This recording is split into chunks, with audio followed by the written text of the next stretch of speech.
It's a hockey podcast. It's a hockey podcast. It's a hockey podcast. It's a hockey podcast. It's a hockey podcast. It's a hockey podcast. It's a hockey podcast. Handsome Hockey Podcast. It's a hockey podcast.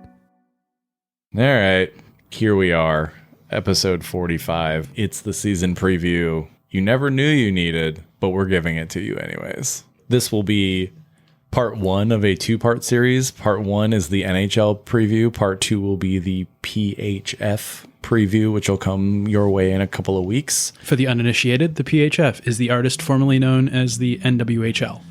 But this week you get the boring-ass old NHL.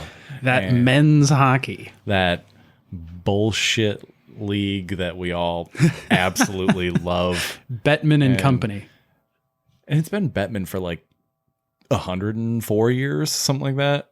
103, he's like, sorry. It's like Gary Bettman and like Pendleton rugs and throws. Is he a vampire? He very well could be.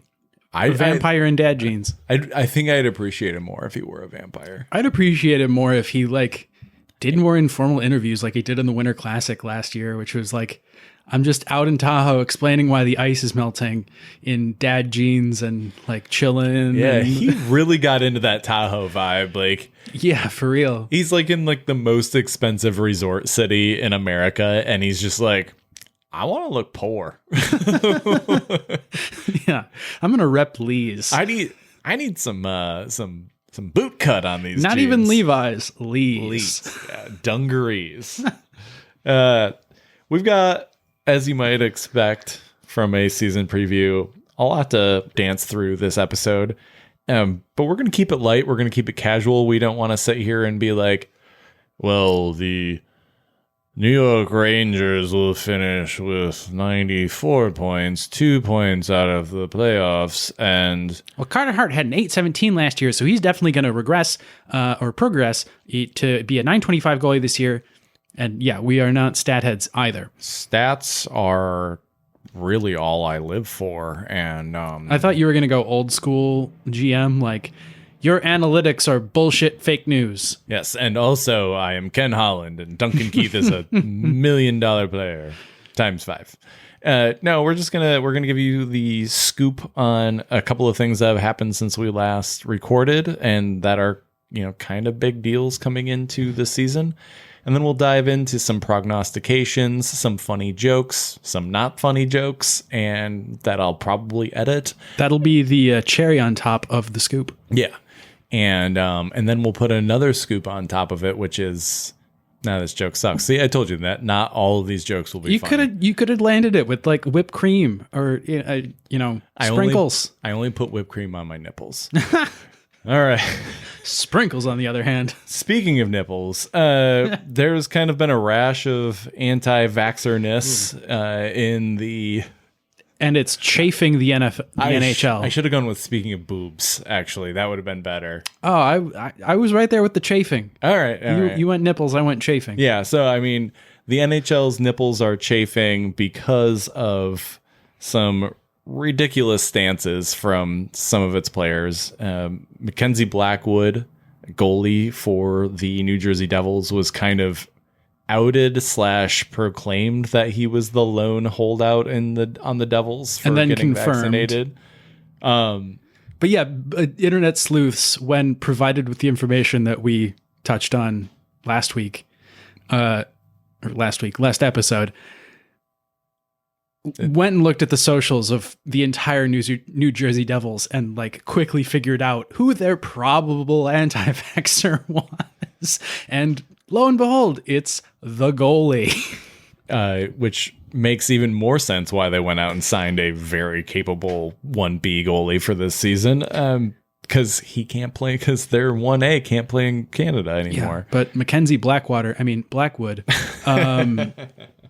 happens to have the same agent as also noted anti-vaxxer Zach Ronaldo and Bodie Wild, who has made his anti-vax position known and was subsequently loaned to Sweden, which is kind of hilarious in itself because like Sweden, by all accounts and measures, is like the failed state of trying to push herd immunity and anti-vax like life on people. If you look at Sweden compared to Norway, Denmark, like miles and miles more COVID cases and deaths than either of its Scandinavian neighbors. Well, they also had that stance early on that was like, we are Sweden and we can do, we don't need to shut down. We are going to be positive together and we will be safe. And oh, we are dying. Right. And the Republican Party was like, look, they're blonde. We'll listen to them. Yeah. They're not a shithole country. They're white and blonde. They must know everything. I am white, and when I had hair was blonde, and guess what? I don't know shit. So, it's not Kayleigh McEnany. It's the nation of Sweden. So also in COVID news, so Josh Archibald came out and was like, I'm not getting vaxxed. I'm tougher than all this. Turns out he already had COVID, and now he has myocarditis. He is also going to be out for a long time. Indefinitely. Like, his anti-vax stance cost him maybe his career. And, we've said this with a couple of other people, like, we want them to have a career, but maybe not in the NHL. So, like, I mean, Zach Ronaldo's getting the Tony DeAngelo treatment right now. He's not playing anywhere. Well, I mean, he also was not very good at that point. So, Josh Archibald at least is an NHL player. Bodie Wild, not yet. Let's keep it in Edmonton for a bit here. Despite his unending silence regarding the sexual assault allegations during his time in Chicago, Duncan Keith spoke openly and fluently about how he felt forced and compelled to get vaccinated in order to play hockey this year.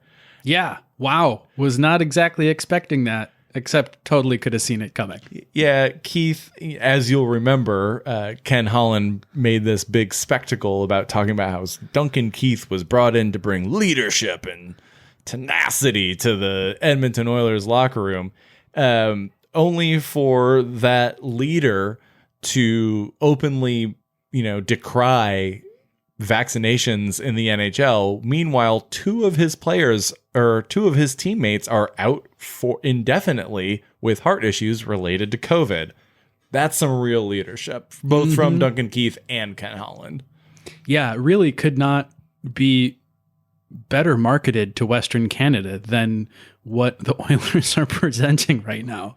We have a bunch of sick people and anti-vaxxers, and they could put that on billboards and that would probably sell like hotcakes. In other NHL news, the Arizona Coyotes, formerly of Glendale, have become the first NHL team to relax their dress code. This may seem like a non-story, but it's actually kind of interesting because we all know the NHL is a very conservative, old school league. Mm-hmm. The NHL has a policy that the required attire for a game, pre and post, is suit and tie. However, there's a loophole in there that says, or at the discretion of the GM or the owner of the team. The GM and owner of the Coyotes have decided to kind of broach this. It's been broached a couple of times, especially in the COVID bubbles for the 2020 season, the end of the 2020 season. Right. You're going to see 5 people. Why wear a suit? Yes. And so also, where am I finding new suits? My tailor can't size me up because of COVID. Exactly. And so we saw some restrictions lifted there for a lot of teams. However, those restrictions were put back in place after the bubble ended. The Coyotes, however, are going all in on relaxing those restrictions for a only marginally COVID influenced season. Mm-hmm. And they will be the first team to do so. A lot of NHL players on other teams came out and said, this is awesome. I hope this happens at my team because I'm really tired of this bullshit. And a couple of others were like, yeah, my GM's an old school guy, so I don't see that happening, which is kind of a bummer because I'd like to, wear the other 300 articles of clothes I have other than the 10 suits I have. And so like that, it's really cool. The NFL and the NBA have very relaxed dress code limitations. Mm-hmm. The NFL especially has allowed for like very expressive apparel as long as it's done tastefully, which I think is a very wide range of things. I'd like to see Austin Matthews in a crop top. That would be great. Again. Next up, so we've been talking for the last couple episodes about RFAs and how they have not been signing as quickly as you normally see. At this point, there's only one holdout of like the major RFAs, and that's Brady Tkachuk. So Brady reportedly was offered an 8x8 by Ottawa, which is a great contract, unless you don't want to spend the rest of your life tethered to Eugene Melnyk, which can you blame anyone for? No. Yeah, 8 years is like career-defining contract. Yeah, that's, he'll be 29 at that point, which he'll be able to get one more big contract. But at that point, his peak years would have been spent in Ottawa. Which they have the talent to maybe compete by then, but they also have the tendency to just sell off all of that talent for pennies. So yeah, it's a good strategic decision by him that like keeps his career in the limbo state that a young forward's career kind of wants to be in if you want to make a crap ton of money in a contending market. Yes, if you are Brady Tkachuk, you sign like a 5-year deal, you're 26 at the end of it, you're square in your prime, and you can sign wherever the hell you want. Meanwhile, Dad is flying between LA and Anaheim and trying to get you signed there or traded for, traded onto a bad but high market, like high advertising value market in America, and a team on the rise. Or get one of his sons in the United States. Yeah, right. So I don't blame Brady Tkachuk for not wanting to sign this long ass deal, especially with Ottawa. I mean, he sees what Kirill Kaprizov got in Minnesota, and that's I'll take one of those, please. Yeah, that's got to be the target if you're him. I wouldn't want to be tethered to Eugene Melnyk's whims and like, which sucks because like Pierre Dorion does such a good job there. Yeah, like. Look at the collection of young talent on that team, and you're like, it's salivating. With more coming up through the pipeline, and you're like, they could be so good, except their owner doesn't want to pay them when they get older. Yeah, and it's funny because they are, as of right now, the only team currently below the salary cap or below the salary floor, which is another reason that they have to sign Brady Tkachuk. Like, they'll give him more money just to get him in the door. Yeah. And that's the thing is, Eugene Melnyk a couple of years ago said, we have a long-term plan. And then that it comes with 5 years of, never before experienced greatness. And that first year was supposed to be this year. And he's like, we'll spend to the cap. And it's like, no, you're the one team below the salary floor. Well, you're not even trying. Yeah. The timeline for that thing is completely off, though. They still have the potential, but it's still 2 years off. I mean, Thomas Chabot is not a Norris quality defenseman yet. They just got rid of their best young goalie in Joey Decord. Like they've had some setbacks on that schedule. Self-inflicted. Yes. And also not signing your best winger coming into camp and just generally being a kind of second-rate franchise and team. Yes. But they still have a tantalizing amount of talent. So we were talking about COVID, and one of our friends just jumped in on our Slack thread and asked if it was too late to get Evander Kane in this episode of the podcast, to which I said, what? And a quick Google search shows that Evander Kane is being investigated over fake vaccination card allegations. Whoa. This dude can't at all get out of his own way. Yeah, like Ron Artest would be jealous right now of the amount of shit that... You mean Meta World Peace? Yeah, the amount of shit that Evander Kane is pulling. Like Dennis Rodman, he's almost reaching Rodman levels of just distaste for authority and bad boy behavior. But somehow, like, no, this is past both of them. Fuck it. Delete what I just said. This is... You get accused of gambling, betting on your own team, sexual harassment and assault.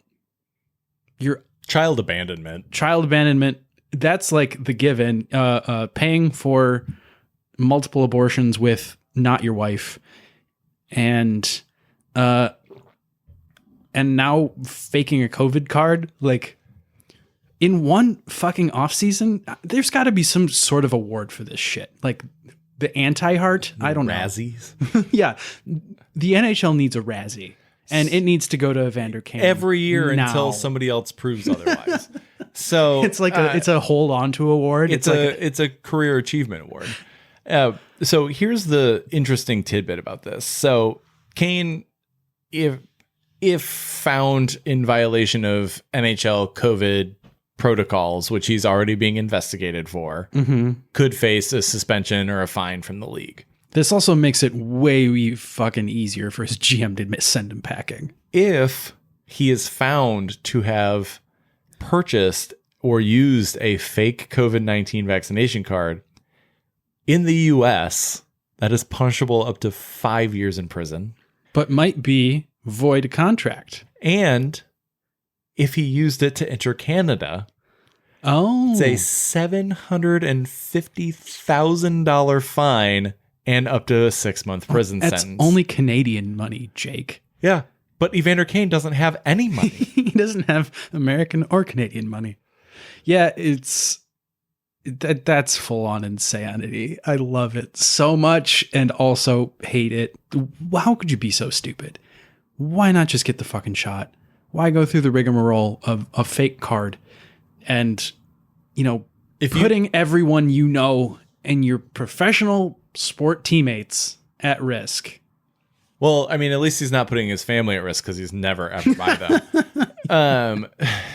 So his soon-to-be ex-wife is safely somewhere else. yeah, and probably vaccinated. I don't even know what to say anymore. Evander Kane, you're so bad at this life thing. We've left mad levels and just like, well, now I'm just impressed. Like, you pooped in the refrigerator and ate all the cheese. Like, that's amazing that you could just roll in that much shit in one off season. Like, we're getting up to, like, on the level of like repeatedly stupid decisions, we're approaching like the appeasement of Hitler levels. And like, no, let's give him Czechoslovakia. That'll make him happy. Like this is absolutely asinine. Like, how like that's Yeah, it's amazing that also, there were sort of rumblings and kind of little bits and pieces coming out over the years about him. But the depth of it that has come out in the last 3 months has been staggering. He has been given all of the runway and just crashed off of it like the plane from the intro to GoldenEye. For COVID, James? No, for me. And it is all about him. You kind of knew it was that way anyways when we liked him. Like, you were kind of willing to suspend some like, yeah, you're just a kind of pompous guy. You're a star player. Yeah, a little like he was within the bounds of acceptable public narcissism. And then just he said, amps go to 11 and went insane with it. Like, I think the NHL sort of needed this in a weird way. Like, this is such a juicy, crazy story. Like, I don't know. I hate it, but also it's incredible. This is where we're at. We just don't have more things to say other than laughing and making funny noises about Evander Kane. Like that's where we've gotten to with this. We've talked about him so much. What other sports scandal players can we combine to make Evander Kane? Like, that's kind of a bit, isn't it? I think his name is tattooed on my voice box at this point. Like, speaking of diatribes. Yeah. Ryan. We go from bad diatribe about player we don't like anymore, unfortunately, to good diatribe about player we very much like. Yeah. I think there's something a little wrong with you if you don't love Robin Lehner. I mean, he can have some bad takes sometimes. Yeah. And he's been openly wrong. But the story he has to tell right now is prescient and means a lot to a lot of people. He came out on Twitter earlier this week and kind of just let fly, kind of partially in defense of Jack Eichel. Mm-hmm. And his treatment with the Sabres organization. He shared an image of his ankle, which had been destroyed in a game, and then talked about how the recovery from that injury went because of the Sabres medical staff. How it didn't go. Yeah, how horribly wrong it went. And he also called out Alain Vigneault about not his treatment of players specifically, but also that he's kind of a dinosaur.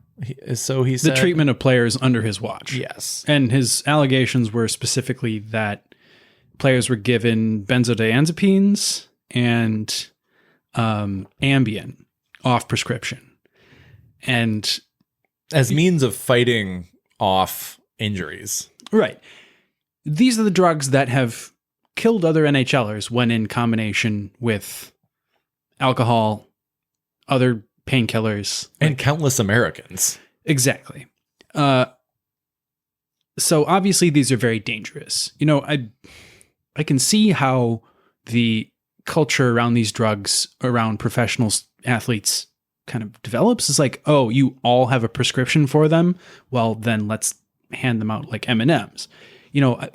I get how it works behind the scenes, but when you have a medical staff and doctors that are just totally in the pocket of the organization and are willing to do everything the organization asks above and beyond ethical constraints, you get these situations where players are put in danger. And, some of them, we have seen deaths. We've seen deaths from this in active NHLers. You have Derek Bugard. You have other fighters that have died. There's suicides. Saying that there's no danger around something like this would be completely off base. And we already know that America is an over-medicated nation. And there is a reliance on medication to solve problems that other nations, specifically Europe, don't have, where like they have alternative takes on how to help mental and physical health. We have legal weed. That's been the most. So does a lot of Europe. I know. That's been like the biggest innovation in American, pain care in the last 5 years. I can get years. CBD at New Seasons. Right. Can I get actual healthcare? No. Can I get an MRI? Ooh, no. But we gave you legal weed in like 14 states. Yeah, and probably all the fucking fentanyl and opioids that you want. But with regards to Robin Lehner and Jack Eichel, We've covered this before. It's been talked about ad nauseum elsewhere. Jack Eichel wants a surgery that is going to allow him to theoretically be able to move as a human being should now and in the future, whereas the surgery that the Sabres want him to get is prescribed for now and will in the future greatly limit his mobility and ability to, bounce a grandson on his knee or whatever the hell you want to say. Yeah, it's a cervical replacement versus cervical fusion, one of which has much better short-term. He can be functional faster, but he will have far worse long-term consequences. Whereas, as actually most doctors that have started to weigh in on this have said, like, you're going to probably heal just as fast from a replacement and have a much better long-term quality of life. Yeah. And granted, the replacement surgery is newer, and there's less known about it, but the little we know, not the little, what we know about that is far better than what we know about the long history of the fusion surgery. And the fact that the Sabres are like holding to it really just makes no sense. Yeah. So one big crack of the back goes out to Jack Eichel. Yeah, we are wholeheartedly in the Jack Eichel camp on this one. And hopefully if he does end up getting traded, he says, guess what? I'm not playing for you either unless you let me get this surgery. I would think, he has no trade clause, right? Or no, starting next year. Yeah, it doesn't kick in. So he can't screen teams for their willingness for him to undergo this surgery, but he can make it known, I will not play for you unless you allow me to get this surgery, because this is what I need to be able to function for the rest of my life. And I would think that other teams with better medical staffs than the Buffalo Sabres are willing to provide will probably easily choose what seems like the best choice for both of them. Yeah. Either way, kudos to Robin Lehner for being like one of the few people who is still in the game and a prominent player in the NHL to speak out about this. Yeah, Robin Lehner's fresh takes coming from someone that's on a roster and playing heavy games, and might be the Vezina favorite this year. He's my Vezina favorite this year. Yeah. Yeah, thank God for him and his willingness to speak up and say the things that need to be said. Okay, well, now that we've gotten all this drudgery out of the way, it's time for the season preview. The preamble is over. Let's get to the full Bill of Rights. Which will partially also be drudgery, but, happy drudgery. That makes sense, right? Happy because we're getting hockey, not preseason. We are getting regular season hockey a week from today. Last year, we kind of did a standard season preview, I think. Kind of talked about the pros and cons and went through a bunch of teams. And we're going to do a little bit of that this year, but I think mostly it's just going to be jokes. So also last year, we got to rehash, it was also a weird, we don't know if the season's going to happen, then it's going to happen. And then it was starting in this sort of truncated form with not even the same conferences and divisions we have now. So we had no idea how the playoffs were going to happen. Right. We were like, we'll call these two divisions the West and these two divisions the East. And maybe they'll play some point. Yeah. And we're talking about, far different COVID situations and procedures from where we stand today. This is maybe the most normal season preview we've been able to make as a podcast since we started. So, we're going to do what we can with it and have a good time. So we'll start off with something that we used last year. We're going to do our top three, bottom three. This is just kind of a ranking of the top three teams.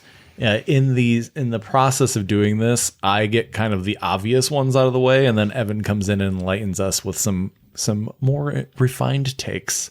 So for our top three teams, for me, I'm gonna roll with Tampa until they prove me otherwise. They're the 2-time defending Stanley Cup champion.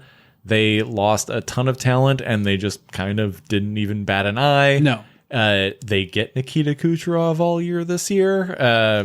Tampa is a buzzsaw and will be for the next year to 3 before they Easily, have to really pay their dues in terms of like salary cap. But they've cranked it up and really made some good additions. They've been very smart with their salary cap, and they fucking signed Corey Perry. And you know what Corey Perry does? He gets you to the finals. He doesn't win when he gets you to the finals, but he gets you there. Right.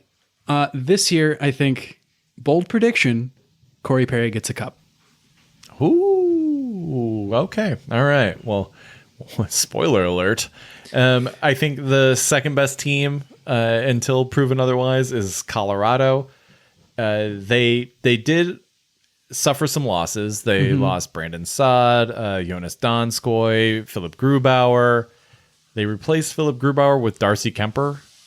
Colorado, however, like they're stacked to the gills. That like those losses just means a expanded role for Alex Newhook. It means an expanded role for Bowen Byram. Yeah, he's coming up. Like they've drafted really well and have a good talent pool. So whereas Tampa has been kind of on the further end of cup contention as they've won these cups, they don't have much in the bank. Colorado has quite a bit in the reserves, and we may see some really interesting performances this year. You highlight Newhook, Bowen Byram, very interesting. So we'll see. Darcy Kemper, I think, is probably going to be the biggest question that needs to be answered early in the season is what is he behind them? All indications are that he'll be very good. If he stays healthy, I think he'll be deep in the Vezina conversation. Deep in the Vezina. So as a third team, I'm going to kind of go out of here as not my top 3 teams, but I'm going to quantify this. I like it. And say a team that I think will vastly exceed common expectations. And I'm going to go with New Jersey. Okay. The Devils, obviously, they added Dougie Hamilton, who is a Norris candidate, is probably the best offensive defenseman in the league, and is also a sneakily good defensive defenseman. And one of the best museum patrons that the league has to offer. They added Tomas Tatar, who has one of the best 5-on-5 expected goals for ratings in the league. How he has been treated by his previous teams franchises defies my sensibilities. I don't know. Maybe he has irredeemably bad body odor or something, but I don't understand why he has been basically on the shelf for the last 2 years for teams that fucking needed him. They needed his scoring, his creativity badly. He's not that much of a defensive liability that he couldn't fucking suit up for Montreal. Yes, he will be a very awesome and welcome addition to that team. And my beautiful baby Jack Hughes is, I think, primed and prepped for a big year. Yeah. And they brought in Jonathan Bernier. We talked about him a little bit in the Miles Blackwood section earlier, but Bernier was sneakily, and I say sneakily because nobody thinks anything good came out of the last 2 seasons in Detroit, but he was a sneakily very good goalie in Detroit the last 2 years. And he's been a really good soldier everywhere he's been. Yeah. Remarkably consistent, actually. He said he wanted to stay in Detroit. Detroit had other ideas, traded for Alex Nedeljkovic, wanted to get younger at the position, which I totally understand. Also, that was the Red Wings picking on Carolina being dumb. That's Steve Yzerman having something on every single GM in the NHL. Well, that was situational. He can't. I don't think they believe. I don't think Alex Nedeljkovic was part of the plan. I think he was something that popped up and he was like, oh, yes, we'll do this. And now you have Yeah, maybe we're looking at like a Calder contender rookie goaltender. We'll see. He is eligible for the Calder this year. If he wins the Calder in Detroit as a goalie, then I will marry him. He won't want it, but I will marry him. You will cheat on Dylan Larkin with him, or you'll like have like a thruple. It's going to be a polyamorous thing. Yeah, like open table poly. Thruple. Don't ever use that word again. That's terrible. I think so. I mean, the Metropolitan is going to be brutal. There are so many good teams in that division. I'm not saying New Jersey is going to make the playoffs because the Metro is brutal, and I don't think they actually make the playoffs. God, if they did, though. Holy shit, right? But what I do think is they're going to be more competitive every night, and I do think they're going to be right on, like, as we get to the last, like, month of the playoffs, we're going to watch New Jersey have a chance. I don't think they make it, but I do think that they are going to be that team that really has a shot at making the playoffs. Yeah, and, you know, if their GM shows Blackwood enough pictures of how beautiful Montreal architecture is, maybe he can get him to get the shot, and then they can get 2 full goalies the whole rest of the season and, really compete. So speaking of Florida. Yeah, speaking of Florida. I think they're a better team than they ended last year as.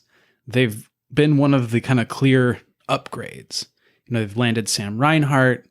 They're getting Spencer Knight in place of lost Chris Driedger to Seattle with Joe Quenneville behind the bench. Like, I think Florida really, I think they win their division and then get upset in the playoffs. Yeah, I think that team, played Tampa really hard, probably learned a lot from that experience. And I think they're going to have a whole season in which they upgraded to kind of, do really well. I think they do pretty well in the regular season. And then eventually I think they kind of flame out in the playoffs, just get beat by probably Tampa. Because they're like forced to play Bobrovsky and like, $10 million. Yeah. And, he could be kind of sheltered in the regular season. He'd probably play fine minutes. The Knight versus Bobrovsky situation, how that plays out, I think will be one of the more interesting storylines in the league because they're both really talented.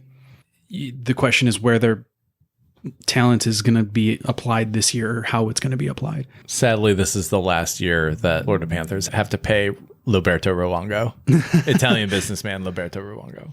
Happy trails to his... I will kill this fly.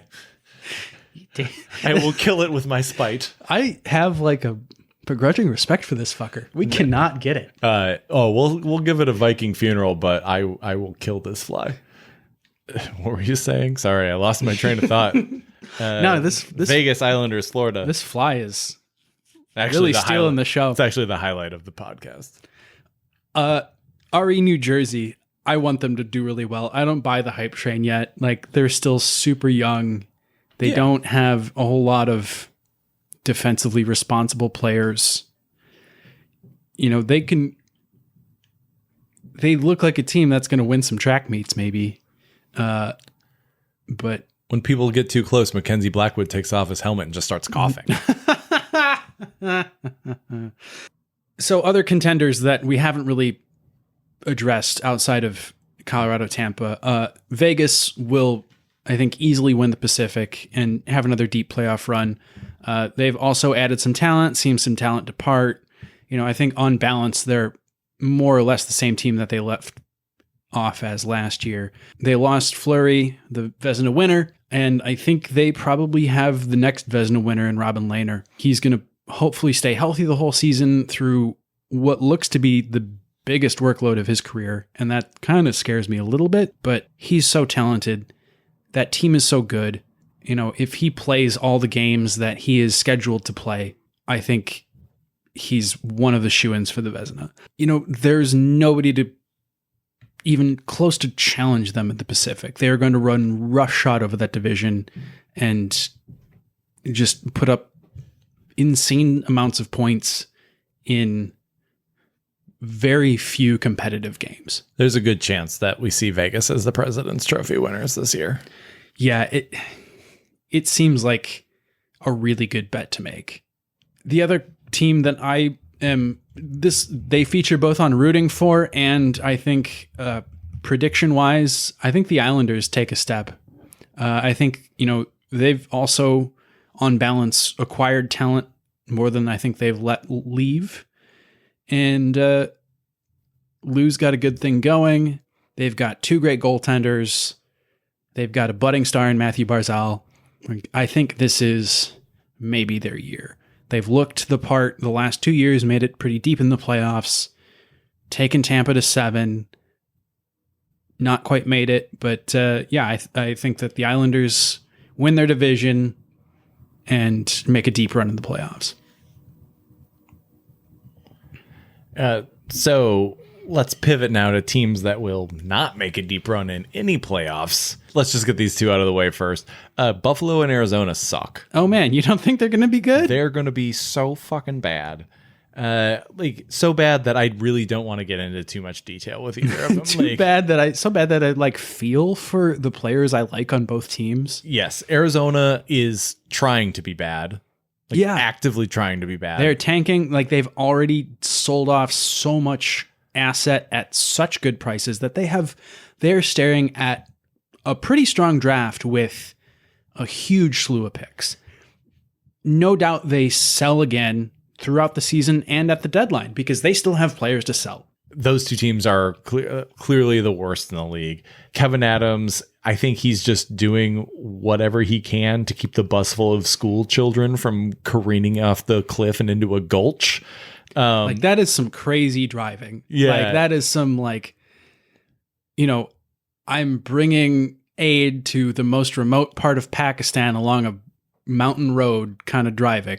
Yeah, and it's ultimately going to fail. Will history repeat itself where they got Jack Eichel instead of Connor McDavid and they get whomever is chosen second after Shane Wright this year? Maybe. I don't know. But they're fucking terrible. And so we'll see what happens. Yeah, and then Owen Power just plays out his entire contract at Michigan. Instead of naming the obvious shittiest team in the league, I'm going to go with a team that I think on the flip side of New Jersey, who I think will impress. A team that I think will disappoint is Philadelphia. Philadelphia. I think, sorry to my one Philadelphia Flyers friend fan, or no, I have two actually. We have a couple of Flyers fans, I think, that have listened. Yeah, I have two. They're both beautiful gentlemen. However, I think Philadelphia is destined for a down year this year. After sort of having a down year last year. Yes. I don't know that it'll be as bad as last year, but they have this cycle of missing and then making the playoffs. I don't think they make the playoffs this year. They did a lot to remake their team. They traded Jake Voracek for Cam Atkinson, which is a trade I liked. I like as well. However, and they traded for Ryan Ellis for Nolan Patrick, basically. Another trade we liked. However, Rasmus Ristolainen, Keith Yandel, the man who crashes into his own boards. Yeah, Keith Yandel, who should only play a power play at this point in his career. I assume that, they handled Eric Gustafson. I assume they know what they're getting in Keith Yandel. So Elaine Vigneault will deploy Keith Yandel the way he needs to be deployed. But Rasmus Ristolainen is a defensive liability wrapped up as a defensive specialist. And because he doesn't bring anything going forward either. And he, sometimes skates full bore into his own boards and takes himself out of the play. They've had some really ugly give ups in the defensive zone in the preseason, and people that are looking at them are saying, "Ooh, this is not looking good." But they're choosing to focus on Keith Yandel saying thank you to Carter Hart whenever Carter Hart plays the puck to Keith Yandel so he can break it out. Yeah, cleanly. Exactly. that speaking of goalies, like Carter Hart, they re-signed him as they should have. Like, don't get me wrong there. He's super young still. And was the he's only- clearly a talented player. It was the only play that could make. And I think, like, I'm with you that re-signing him looks like the wrong play by the end of this year. Re-signing him, they had to, right? And they Could have dealt him. to their Could have tried to credit, deal him. They signed him for under $4 million a year and for only 3 more years. So like Bit of he's a still show he's still an RFA at the end of this contract. So it's a good contract, but it's not a good contract when say whatever you want about Brian Elliott. Like, is he probably past a time where he should be playing NHL games? Yes. Yeah. Is he, I'll ask you this question, is he better than Martin Jones? Infinitely. Yeah. And that's another one of the things that we haven't talked about yet with his team that we think will regress again is they've signed one of the worst starting goalies in the NHL to be their backup. If anything happens to Carter Hart, and that includes just not being good, your backup is Martin Jones, who is definitively not good. Yeah, Brian Elliott partially kept their season alive last year. Partially. But As alive as he could have been. because He's their sort of defense was like so bad. Yeah, he was sort of like a salmon right before it spawns, and he's like mostly dead, but still trying to do his job. I think their defense could be solid. Like Provorov and Ryan Ellis as a first pair is awesome. Scintillating, if not. Sanheim on the second pair. I really like Travis Sanheim. We'll see what happens with Rasmus Ristolainen. Their third pair is going to be Justin Braun and Keith Yandel, which is Who? Yeah. And then they desperately need Kevin Hayes and Travis Konechny to bounce back this year. If they have any hope of like having a playoff run or making the playoffs, they need those two guys to really pick it up. They were both pretty much disastrous for players of their caliber last year. So I think Philly, I apologize, Philly fans. Besides the obvious choices, Ottawa struggles. I think we've talked about that already enough, probably. Yeah. Yes. Columbus will be bad. Enough said. New coach, traded your best kind of like makes nothing into something guy in Cam Atkinson for a kind of power forward that you need possession to kind of activate in Jacob Voracek. I mean, Jacob Voracek still has tread on his tires, but that fit to me says underperform. You lost your goalie in the future who died in the offseason, and you have two, maybe 1B goalies, 1A, I don't know. 1B plus goalies, how would you qualify Merzlikins and Korpisalo? I think they're both solid, if not spectacular. They can like overperform. We'll see how they do outside of the Tortorella. Yeah, and you have system. a new coach. You have Patrick Laine, like who he doesn't play defense, but will he score? I don't see a whole lot of good things happening for that team this year. They don't have a single credible center on that entire roster. No, Max Domi is bad. And they don't have anyone in the wings, really. At all. Like Jack Roslovic might be good, but They we'll have see. Cole Sillinger. I mean, but he's 18. Like you can't. Is he even going to play in the NHL this year? I don't think so. As we addressed before, I don't think San Jose is going to be very good. And I think maybe this is the time that the tires really fall off of this kind of duct taped together Geo Metro that's of giant fucking contracts. It's a Geo Metro filled with diamonds that has been rolling down the interstate for too long at 10 miles under the speed limit. And I think this is the year that it finally crashes and burns in Brent Burns. Maybe you have some good performance out of Carlson, Burns, but I think Evander Kane is a drag on that entire team. I think Hurdle wants out. I don't think anybody's going to try. I think they've all been distracted in the offseason. The team hasn't done anything to kind of pivot from Kane. And like, I don't see that going away anytime soon because it seems to get worse every week. It's like, what could you even bet on Evander Kane's situation getting worse? Like, I don't want to. Like, unless there's some type of felony involving a gun or like, no, the next thing we see is like him dressed up in a fucking Nazi uniform or like it can't, like, where can it go from here? I agree. I think San Jose, and, you know, this is like a precursor to a later segment, but yeah, your two best players are probably Evander Kane and Thomas Hertl, and one won't be there and one doesn't want to be there. And it's basically been told by the organization that he won't be there. And all of your other players that used to be good when you were in contention are either gone or washed up. I mean, has anyone maybe heard from Pickles lately? No, he's awful now. He's just like a complete shell of himself. Like Marc-Edouard Vlasic.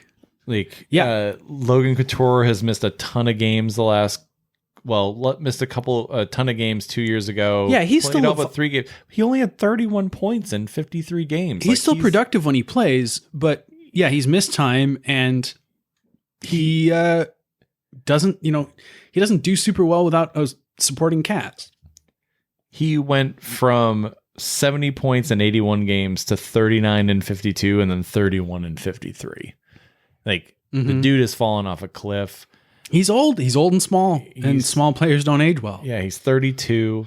All of their best players all of their bad contracts have no trade clauses. Like, and they got rid of Martin Jones. Who did they replace him with? I do think James Reimer is an upgrade, but only because everybody would be an upgrade over Martin Jones. Your average beer league goalie would have been an upgrade over Martin Jones. The Sharks are going to be beached and maybe exploded this year if they beach themselves in Oregon.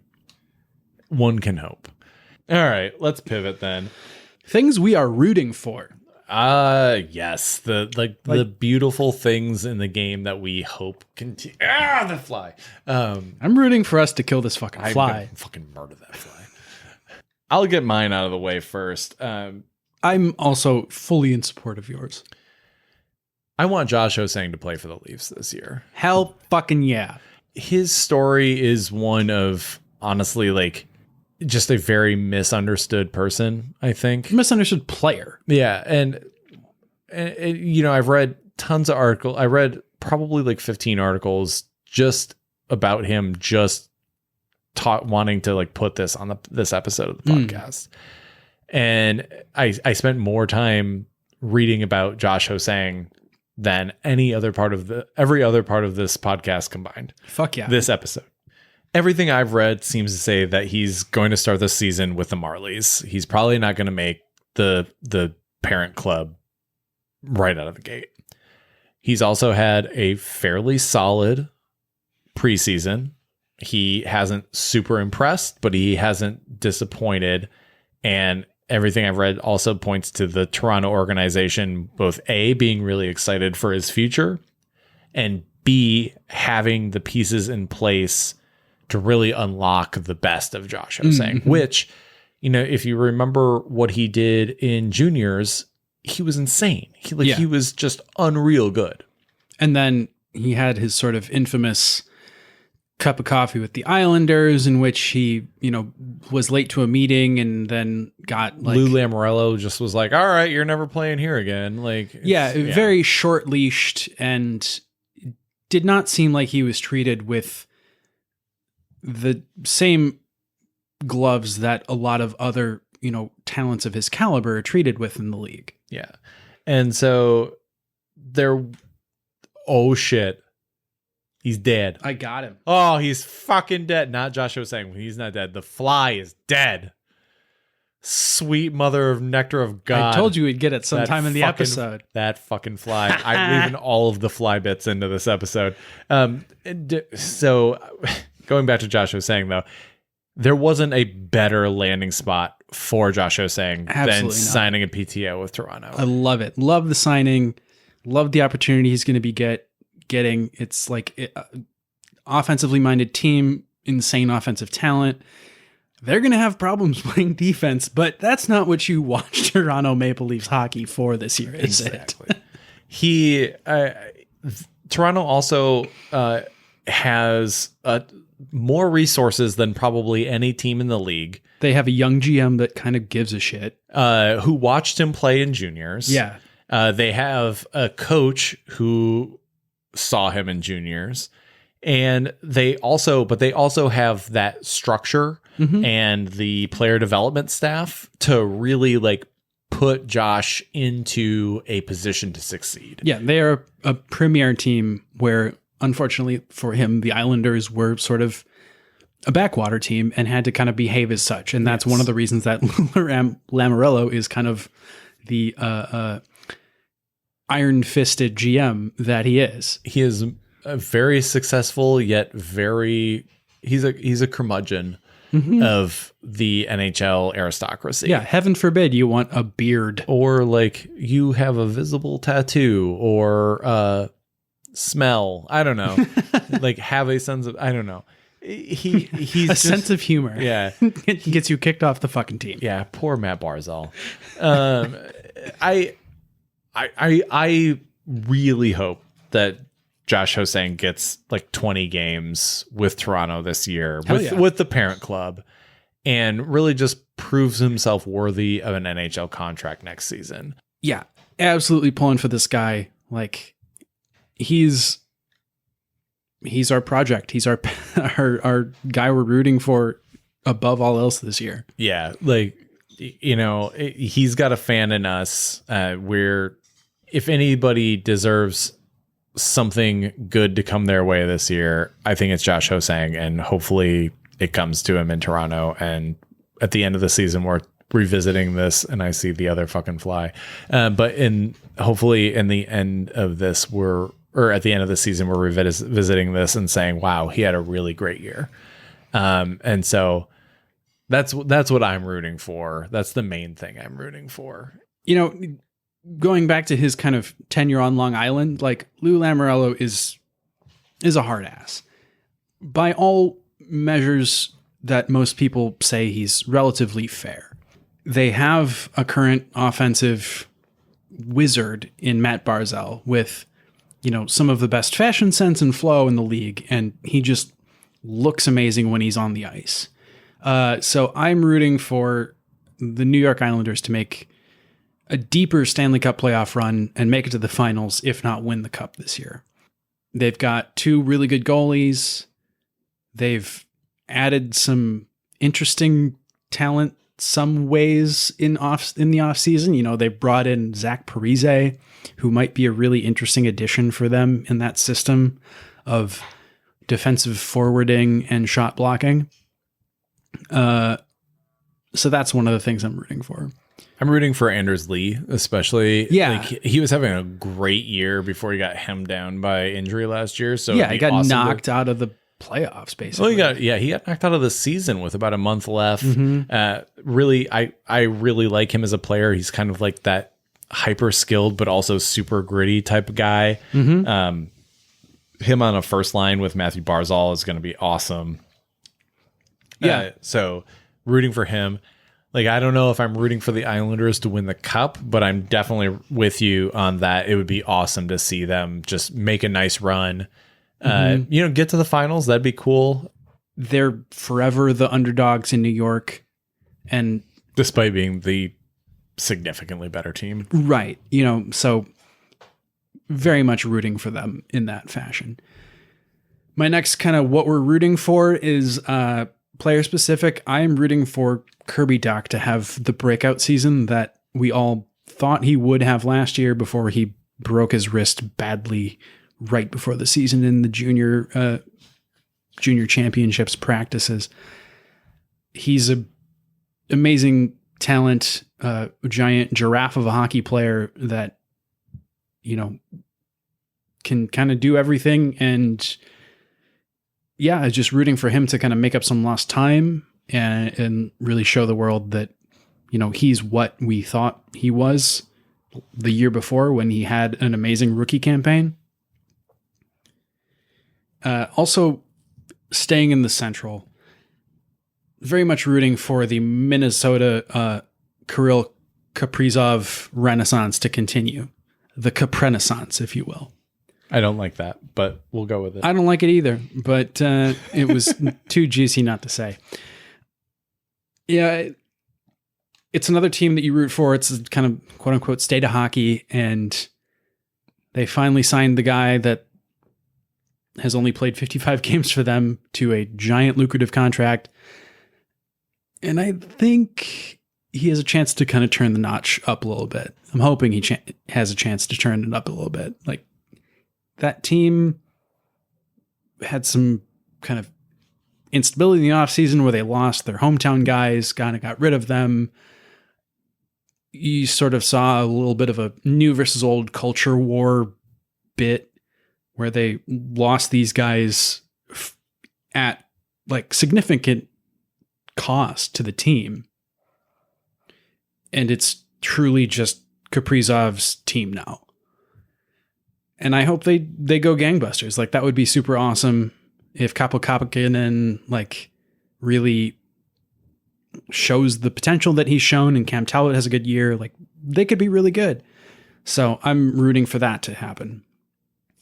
But mostly the biggest thing that I'm rooting for this year is Phil Kessel to take full advantage of the Arizona Coyotes Arizona Coyotes, going away from a dress code. And I want him to wear a giant hot dog suit to a game and troll the fuck out of the Toronto media. Well, I think Phil Kessel's continued existence trolls the fuck out of the Toronto media. Yeah, but like, he won the cup and he put hot dogs in it on the golf course. Like, let's keep doing it, Phil. Like, just keep rolling with the hot dog meme and just keep sticking it to Toronto. All right. Who wins what? People win stuff. I predict it. This podcast is done. That's the most obvious or the clearest answer we've ever had. Can't lose. Go ahead, Evan. Why don't you? So I think I was getting this at. Yeah, I think I was getting at this earlier. I think Florida wins the Atlantic and then gets upset in the playoffs and doesn't make it past the first or second round. Pulling for and think the New York Islanders will win the Metro. I'm pretty sure that Colorado is going to win the Central, barring a serious upset somewhere in there. I wouldn't even know how to pick the next contender out of that. Like, I don't think Winnipeg's a real deal. It's clearly Coyotes. I sort of thinking that the Blackhawks experiment kind of blows up in their face. I will say this. I think Winnipeg might be the second best team in the Central. They made some very smart decisions with players in this offseason. Got Nate Schmidt, still have probably the other Vezina guy I was having a hard time putting on the net and putting on second best goalie in the league, and Connor Hellebuck. He might be the best goalie in the league. Vasilevsky is so good. I know, but yeah. But yeah, the Central, like, it has Dallas, it has Minnesota, it has St. Louis as kind of like, damn, missed it, as that like possible second team. But I think Winnipeg takes second in the Central this year. I really think they do. I think so too. I think that's the most probable spot for them. But continue, sorry. But yeah, Colorado, they're a class of talent above everyone else, and they didn't really lose anything in the offseason. So they're hungry. Nathan McKinnon has his nutrition tuned. He's got his chickpea pasta working overdrive, and he is keeping all of his teammates away from In-N-Out Burger after games. Like, Colorado's a machine, and until they win a cup, I think they will basically be this machine. Until they win a cup or until it blows up somehow. Until they have to pay Nathan McKinnon like $11 million a year in 2 years. Yeah. That's their window, and I think until that happens, like, they are going to run deep in the playoffs unless they get upset like they kind of have found themselves get upset the last couple of years. The Pacific, I think I alluded to this earlier. I think Vegas runs roughshod over that entire division. I think they make it deeper than people are thinking this year, but they also have spent a lot of money to keep that group together. We'll see how it works out with Robin Lehner. I think that's going to be the big question if Robin Lehner stays healthy. They brought in Laurent Brossoit, one of the best French-Canadian names in all of hockey, to back him up, and he's also one of the best backup goalies in all of hockey. So I think that combination of goalies isn't that much of a downgrade from Marc-Andre Fleury and Robin Lehner. For me, I'm almost completely simpatico with Evan in this. The only difference I have is I think Tampa retains the Atlantic in the regular season. Wins it outright. Yeah. Islanders, Colorado, Vegas. I'm right there with all of those. I think they're clearly the obvious favorites. And especially Vegas, I really don't see anybody challenging them in the Pacific. Like, I think they'll win the division by 10 points over Edmonton. Like, it's easily. I don't think it's going to be remotely close. Edmonton might be closer, but you know who won't be closer is the team after Edmonton. Yeah, they might win the Pacific by 10 over Edmonton and by 30 points over the next team. So yeah, conference victors. I'm going with Colorado in the West and Tampa in the East. I think Tampa wins it out in the playoffs.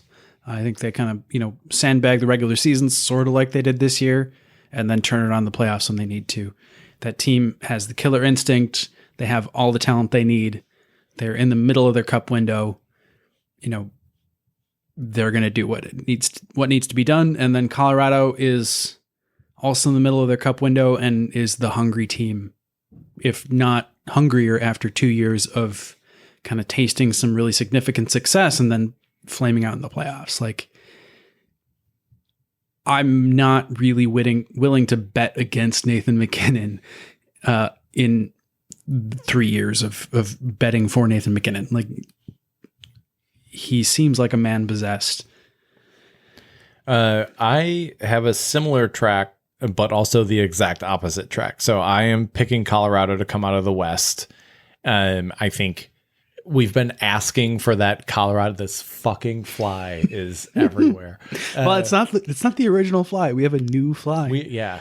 Dos flies. I think Colorado. We've been waiting for a Colorado Vegas Western Conference final for 2 years, and we haven't gotten it. And I think this is the year that we get it. Out of the East, I'm going to say the exact opposite. I have Tampa winning the Atlantic, but I think Florida actually ends up coming out of the East. Why? I think Spencer Knight ends up being legit as fuck. AF, as the kids say. Showed it in the playoffs last year. On TikTok. I think that we see Florida actually kind of just like will themselves through the playoffs. They've got a deep roster. They're solid defensively. And Spencer Knight, I think, ends up just proving that he is like legitimately the dude. And so I see a Florida-Colorado Cup final. Yeah. So for the Cup, I think we get a Tampa three-peat. They still have basically the Iser power on that team. Like that team was assembled. Julian Brisebois is no joke either. Right. So, yeah, I think Tampa three-peats. Boring. I'm sorry. You're going to notice a trend for me with Colorado picks, and I didn't do this on purpose. And when I finished, I was like, oh, wow. That sucks, because I hate lumping things in, but Colorado, I have Colorado winning the cup. I think I had them winning the cup last year. I Finally- don't remember, but I think this is the year. Like Finally the getting breakthrough over happens. the mountain, if you will. No, I will. I will not. Finally coming down the mountain like an avalanche as she comes. Who's your fucking Calder pick? Come on. Cole Caulfield. I am going right down the middle with Calder pick. He's kind of the pretty boy pick for this. You know, America's short king, Wisconsinite. Yeah, I Trapped in Montreal. I think Montreal kind of stumbles this year, but he has an insane year. He's just going to sit on the edge of their power play and pick off goalies one by one. And also, you know, generate a lot of offense. I mean, he's not Alex Ovechkin. He doesn't need to sit on the corner of a power play and pick people off, but like he's also really good at that. So his abilities as a rush guy and a spot up shooter, I think, really put him in the Calder conversation. I mean, I have actually Alex Newhook. Yeah. I think is going to win the Calder this year. that's your pick. Yeah, that's my pick. He's on a very talented team. He's Insanely talented. He's going to be the 3C and maybe the 2C if he really impresses. I like Nazem Kadri as a player, but I could see if Newhook is really good moving up to the 2C. You're telling me that you can see a situation in which Nazem Kadri maybe doesn't play several games in a row and opens up a opening for a player below him? Well, by George, for Hart Trophy, I go right down the middle again. Connor McJesus. Like, he did it this year. He'll do it next year. He'll do it the year again. Like, it's the lamest bet that you could make because it's the most obvious year after year. Like, he's just that good at hockey. For my heart pick, I'm picking Jack. I'm just fucking kidding. It's not Jack Eichel. I'm going to go with Nikita Kucherov, though. I love it. He is he's already won one. He is reportedly fully healthy. We saw what he could do in the playoffs. 32 points in the playoffs last year on a stacked ass team. I think he hits roughly 115 to 120 points this year in a full season. I think hands down Nikita Kucherov is the pick for the Hart this year. Yeah, if anybody is gonna beat Connor McDavid out for the Hart Trophy, like, it's going to be a full year of full power Nikita Kucherov. That's a good pick. Who's your shitty ass Norris Trophy pick? You've been making this joke for months, so you probably should have seen this coming. But I didn't want to. when the Blackhawks traded Adam Boquist and also a entire farm for Seth Jones, and then paid him one king's ransom for his future services as a hockey player, they basically set him up to be Norris or bust. Like, if he doesn't live up to his sort of previous potential as a Norris Trophy candidate, like, it's going to be an absolute hell to pay in the Chicago hockey team media. I'm going with Seth Jones for Norris. I think he kind of fuck yous everyone that has been hating on him and finally shows that he's been a good prospect. He's been stuck in Columbus with Torts and with just the weight of shit that happens when you play for John Tortorella. So, yeah, I'm going to go with Seth Jones for Norris. Let me tell you why you're wrong. I'm very wrong. Like, yeah. This is the flimsiest fucking pick. I'm going to go with chalk here, and I'm going to go with Cal McCarr. And you're absolutely going to be If right. Cal McCarr had been healthy all last season, no disrespect to Adam Fox, who had an incredible season. But he sort of should have won the Norris. But like, if Cal McCarr was healthy the whole year last year, he wins the Norris. Without a doubt. As a 21-year-old, we're staring in the face a potential 10-year dominance of Cal McCarr winning the Norris Trophy. Like, I'm not going to go like ape shit and say he wins the most ever. Like, I'm not going to say that, but Cal McCarr is going to end his career with probably 3 or 4 Norris trophies. And I think the first one is this year. He's You were so close. Fucker. This fucking fly. just like Cale Makar in the Norris last year. Yeah. To say what you're about to say, I think is a slightly bolder prediction. So the Vezina, I've been high on this goalie for a long time. Colorado's an incredible team. They've got a great defensive front in front. Like outside of Cale Makar, they've got Devon Taves. They've got Sammy Girard.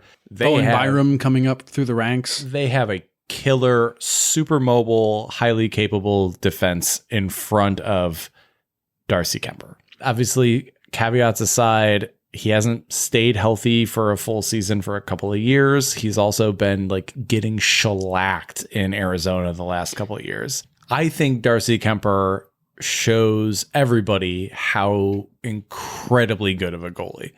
I've talked about Colorado winning the cup this year, and I think the difference is Darcy Kemper. No disrespect to Philip Grubauer, who is an excellent goaltender in his own right, but I think if Colorado gets a full healthy year out of Darcy Kemper, we're looking at some ridiculous stats. That's a good call. I think I already alluded to this previously, but Robin Lehner, I think, wins the Vezina if he can also stay healthy too. I mean, you'll notice there's a through thread with any goalie predictions. It's, can he stay on the ice? If so, good stats will follow.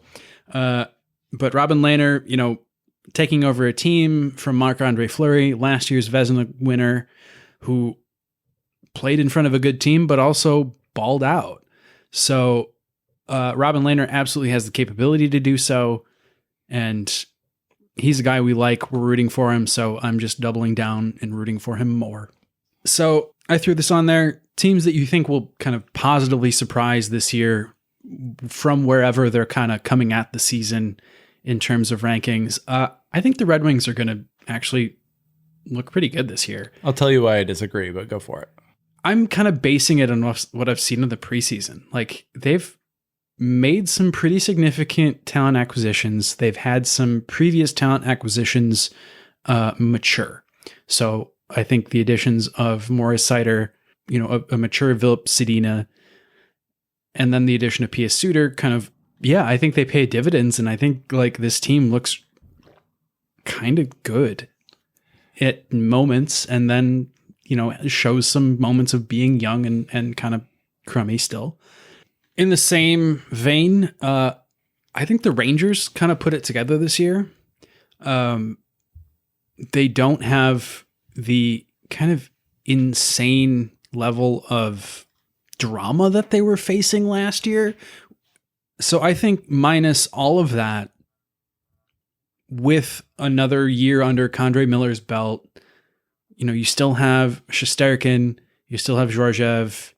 Like, you've thrown your kind of coach and GM out and replaced them, but the core of the players, and also Artemi Panarin, is not subject to as much international intrigue as he was last year. So I think you see the Rangers actually maybe make the playoffs in the really, really tough Metro Division. I think if the Rangers don't make the playoffs, I think that's a disappointment this year, if I'm going to be perfectly honest. Or maybe they're a bubble team and the next team out looking in. I mean, that's still good for them. I mean, if Capo Kakos takes a step, if Lafreniere looks good, and if they look good during the season and miss the playoffs, like, that'll be a bit of a moral victory for them. With the money they invested, with the restructuring that they did, if the Rangers miss the playoffs, I think that is a major disappointment. I mean, if you're James Dolan, he might just go in and blow it up again if that happens. I think that kind of gets at my next kind of prediction, which is sort of teams I'm planning to see regress. And that's Carolina. I think Carolina takes a step back this year. Whether or not they show that last year was a bit of an overachievement, or whether they just sort of step into puddle and then return to last year's levels next year, I think gutting your goaltending core and bringing in all new goaltenders who are all oft injured. And I think downgrades from literally everyone they parted Yes. with. Maybe that's the analytics method failing the sensibility test. I don't know, but I don't see it working. I'm with you on this one. Losing Dougie Hamilton is huge.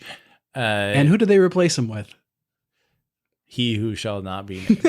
Tony DeVoldemort. There, I think, is going to be they lost Jake Bean, which I know I feel like Carolina fans are kind of like fooling themselves. They're like, oh, Jake Bean wasn't that good. Like, well, he was fucking young. He was a good prospect. And losing Alex Nedeljkovic, I think, is a bigger bummer than they are willing to admit. When Freddie Anderson and Antti Ranta are both hurt like 6 weeks into the season, they're going to be like, hey, remember last year when we had 3 capable goalies? That was great. Yeah, and when that third capable goalie carried us for half the fucking season. Yeah, absolutely. Right with you there on that. And then also, Tony DeAngelo is not very good at defense.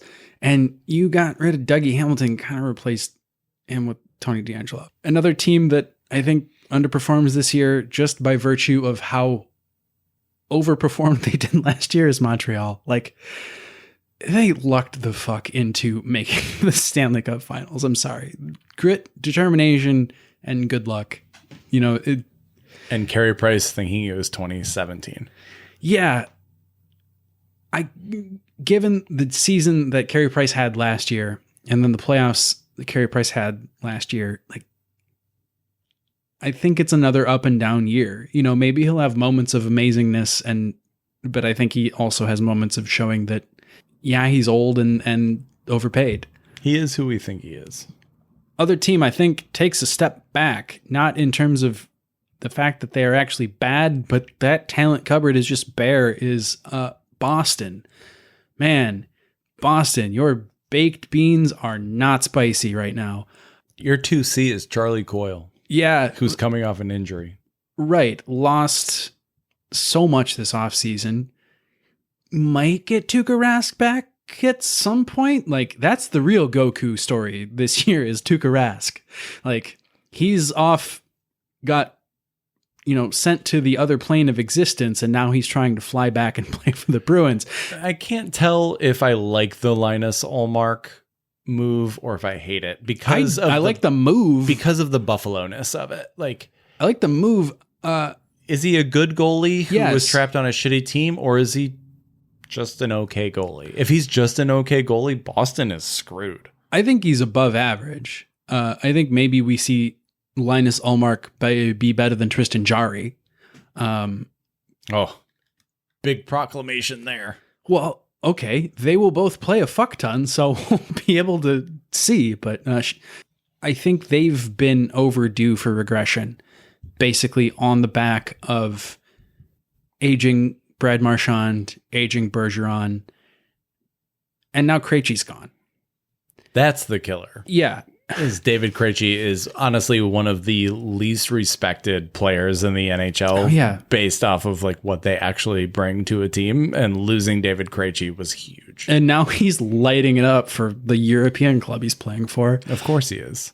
Yeah, I think Boston's due for regression. That brings us to our final segment, which is our 2021 season prognostications. These are inspired by Brian Cook at MGoBlog, who always ends his game previews for Michigan football with 3 opportunities for me to look stupid.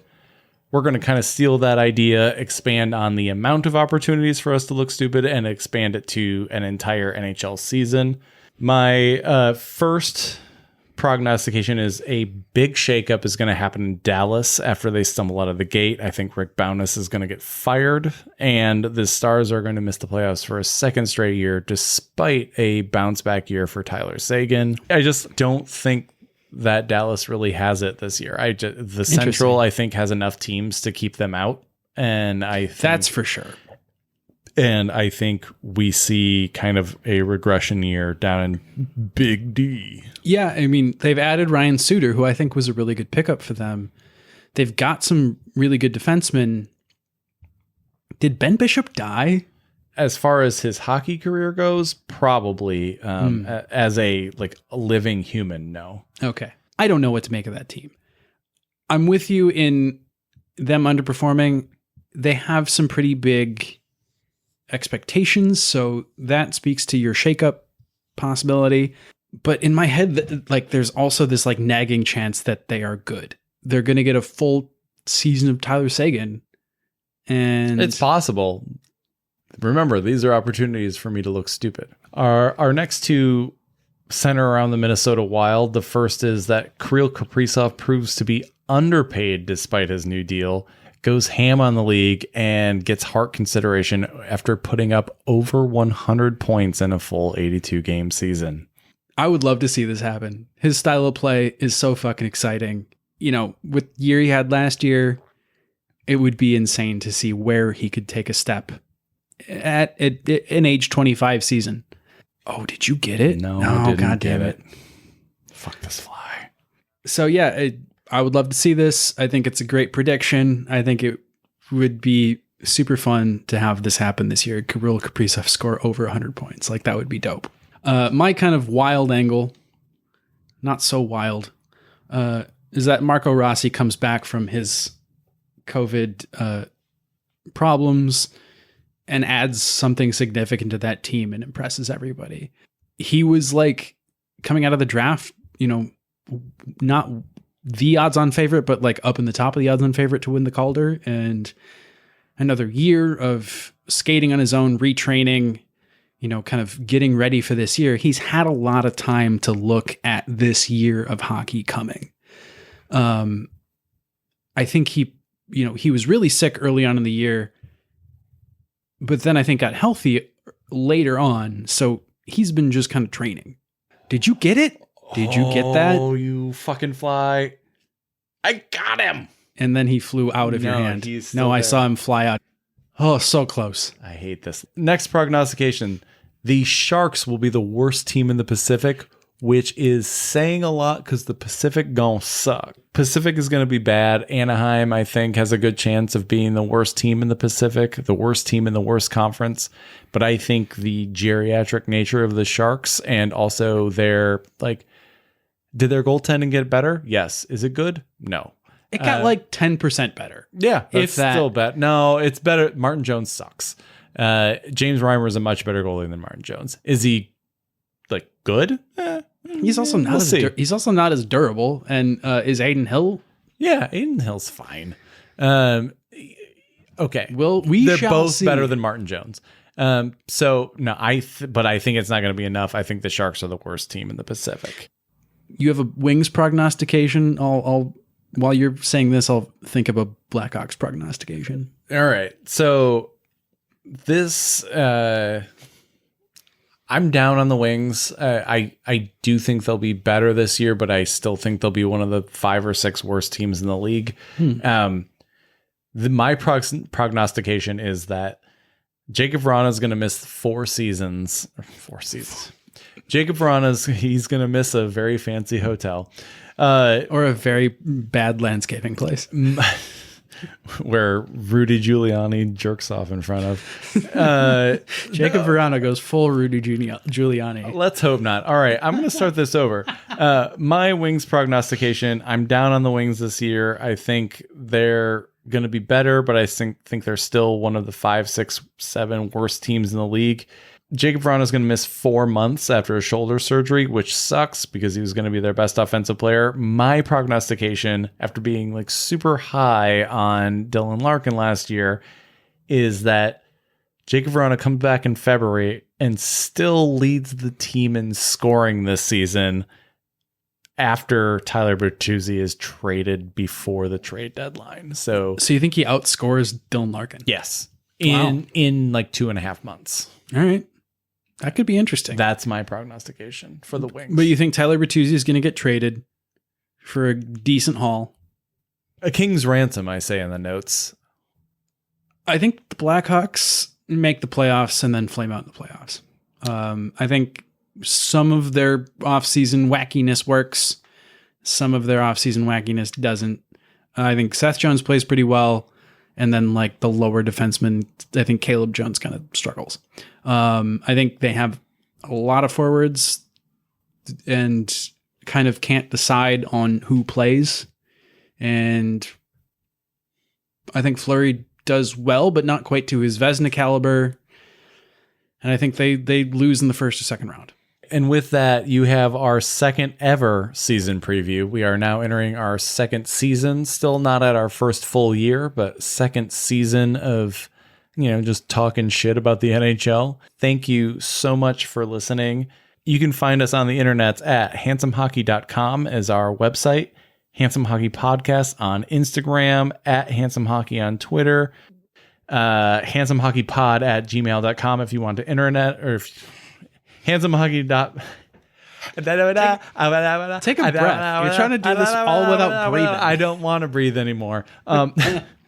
If you want to email us, if you are one of the people who are spamming us to try and take your dick pills, handsomehockeypod@gmail.com. Also, we are on Facebook, which is now back up and running, the Handsome Hockey Facebook page. You can check that out. And obviously you're listening to our inane ranting somewhere, but we're available on Spotify, Apple Podcasts, Google Podcasts, Amazon Podcasts, Stitcher, TuneIn, Overcast, Red Circle, YouTube. This is the end of our season preview. Thank you so much for listening. We are about to go kill a fucking fly. Dude, I got it. Evan just killed a fly. Right at the end of our second season preview, we killed our second fly of the evening.